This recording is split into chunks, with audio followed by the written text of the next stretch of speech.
дури и кога американската војска ја започна операцијата Божекна капка, доставувајќи играчки, подароци и основни материјали за луѓето од Микронезија и Палау. When is this a crisis? Законодавците во Вашингтон го блокираа предлог законот со кој ќе се обнови економската помош за трите клучни сојузници на САД во Пацификот: Микронезија, Маршалските острови и Палау.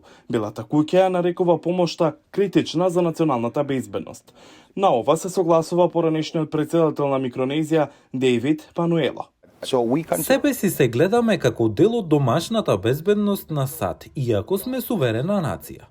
Пануело вели дека Кина се обидува да го промени тоа, иако Пекинг негира дека е направена погрешна постапка.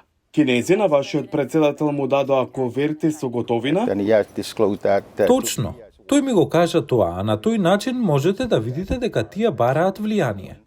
Во договорот познат како слободно здружување, Вашингтон им плаќа на овие нации $7,1 милијарда повеќе од 20 години за правото да градат радарски локации, да тестираат ракети и да ја спречат Кина да влезе во голем дел од западниот Пацифик. Но тие средства ќе бидат одобрени само ако пратениците во Капитол постигнат договор за граничната безбедност. For us, it's like there's a strategic interest. За нас тоа е како да има стратешки интерес. Тоа е безбедносен интерес на САД. Ние сме партнери.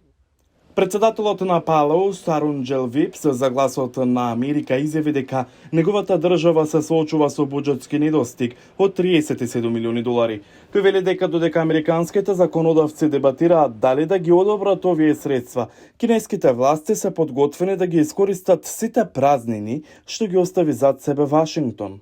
Why inflict damage? Зошто да се нанесе штета на односите и да се создаде недоверба? Сето тоа за мене е едноставно. Имаме одговор. Да продолжиме напред, да ја покажеме солидарноста, како и моќта на нашето партнерство.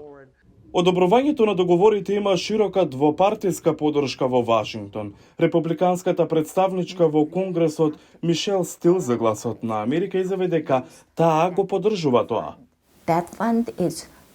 Мораме да ги заштитиме нашите сојузници. Треба да го искористиме тој фонд. Верувам дека станува збор за околу $7 милијарди. Таа сума треба да ја искористиме за таа цел, бидејќи со Кина е многу опасно. Законодавците на 15 декември треба да го напуштат Вашингтон. Сега е прашањето дали тие ќе обезбедат економска стабилност за овие пацифички сојузници пред Божик.